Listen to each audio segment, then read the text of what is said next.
Hey guys, welcome back again to my YouTube channel. So for today's video, I will do a chapter 11, build a small network. Here's the last chapter in CCNA 1. So here's the summary. So we have the section and objectives. So for the network design, we have a small network topologies.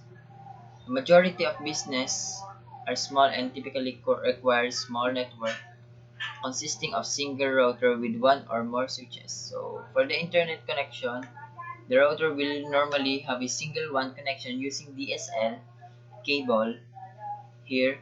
So we have here one switch and then two desktop and IP phone and one router, and we have a internet. So we use one connection, and then we have used the LAN connection for you for to build a small business network. So we have device selection for a small network. So we have cost, ports, speed, expandable, and manageable. So cost of switch or router is determined by capacity and features. Speed and types of ports interface, choosing the number and types of ports on a router or switch is an important decision. So expandability, network devices come in both fixed and modular physical configuration for expandability and flexibility. Operating system features and services should be considered.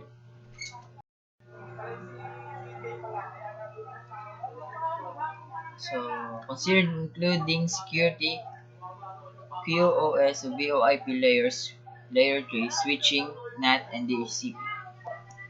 And then we have here the IP addressing for a small network. So IP addressing space must be planned when implementing a small network. So all hosts within an internetwork must have a unique addresses.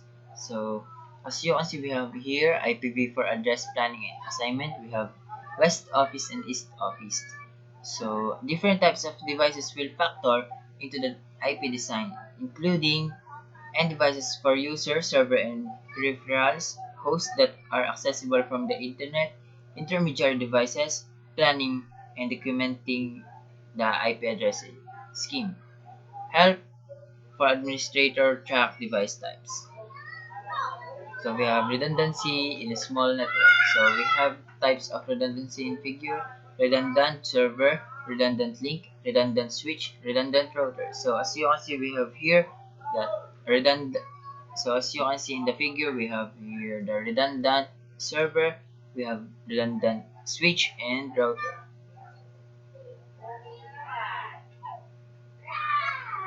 So traffic management, the types of traffic and how they should be handled should be considered and prioritized in the network design. So we have here the prioritizing traffic. So we have here the network traffic should be classified according to priority in order to enhance productivity of employees and minimize network downtime. So common application here, we have network application, the software programs used to communicate over the network. Some end user applications are network aware and are able to communicate directly with the lower layer of the protocol stack.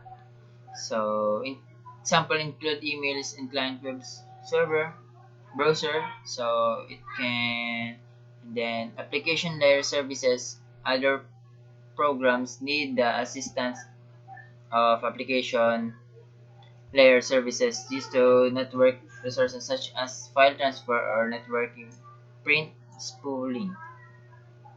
Then we have common protocols, the DNS DHCP server. So DNS service that all IP address of a website or domain name is named so a host can connect to it without using numerical IP address. So for the DNS you can type, for example, www.cisco.com, so it can be no, you cannot type the numerical IP address. So the HTTP server service that assign an IP address, subnet mask, default gateway, and other information to the client, so they don't have to enter them manually. So again, the HTTP server can assign an IP address and others, and they do not have them manually for example, for static. So they don't have manually putting an IP address, subnet mask, and default gateway or DNS address. We have voice and video application. So small network growth. So we have here the network documentation, physical and logical topology, device inventory list of device that use comprise the network budget, itemized IT budget, including fiscal year, equipment purchasing budget, traffic analysis, protocol application, and service along with their traffic requirements should be documented. So we have protocol analysis. So as a network grows, it's very important to understand what type of traffic that is crossing the network as well as traffic flow. A protocol analyzer is primary tool used for this. It can help identify any unknown traffic and its source. So capture traffic during peak utilization times, perform the capture on a different network segment. So this is the figure that protocol analysis. So we have here the software process. So example process running the Windows operating system. So network security. Here's the types of threats: information theft, data loss and manipulation, identity theft, and disruption of service.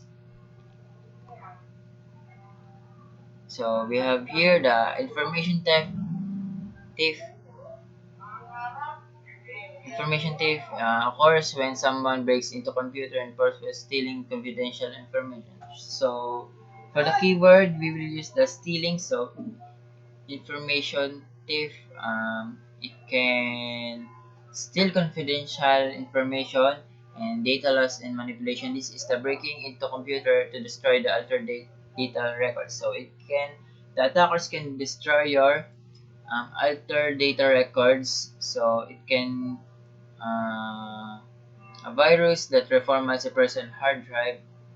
So identity thief, this is a form of information thief where personal information is stolen. So it can be the difference of information thief is not personal information stolen, but this identity, it can personal information stolen. So disruption of service, this preventing legitimate user from accessing services to which they should be entitled.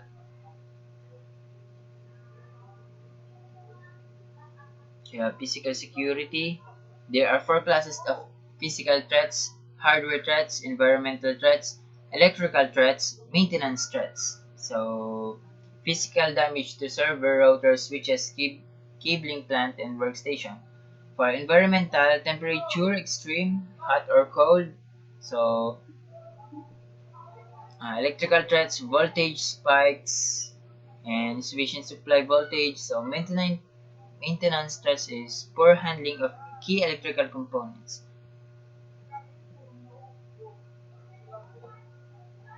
So here types of vulnerability. So technological configuration and security policy.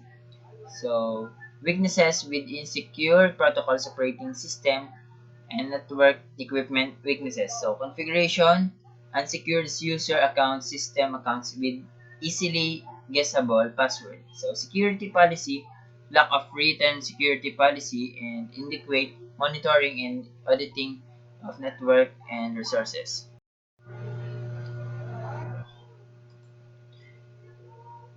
So again, we have here the duplex operation. We have half duplex and full duplex. The data is restricted to one direction at a time, so it is an half duplex.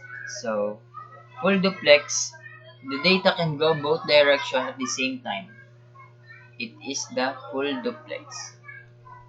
So for the best communication performance, two connected Ethernet network interface must have matching duplex configuration. They must both be set to full or half Ethernet. Auto negotiation was designed to help with this configuration but could not lead to problems if one side is set to auto and the other is not. So we have duplex mismatch. Duplex mismatch issue are difficult to troubleshoot since the communication between devices still occurs but is usually much slower. Ping might not detect the problem. A ping could not successful even through this mismatch. So we have CDP can detect a duplex mismatch between two Cisco devices as shown in figure to the left. So as you can see, we have fast Ethernet not half duplex with R1 gigabit Ethernet 0/0 half duplex. So IP addressing issue on iOS device. So we have IP address related problems with will cause connectivity issue. So two common causes of incorrect IPv4 assignments are manually misconfiguration or DHCP related issue.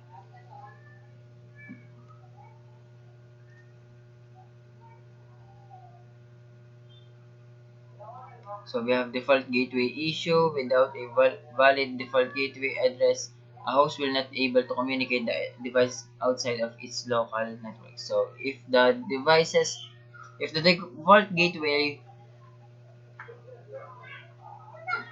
is not working or it's not valid, the communication of the device is not it will not communicate. So here, in troubleshooting the DNS issue, use the www.cisco.com numeric IP addresses. Again, log shooting, packet tracer, and then the summary of chapter 11. This is the last summary. So here, so explain the features and function of Cisco iOS software. Configure initial setting on a network device using the Cisco iOS software. Given an IP addressing scheme, configure IP address parameters on end device to provide end-to-end connectivity in a small to medium-sized business network. So that's all. So here's this is the summary of chapter 11, and this is the end of my video. And thank you for watching. I hope you enjoy it, and thank you and bye.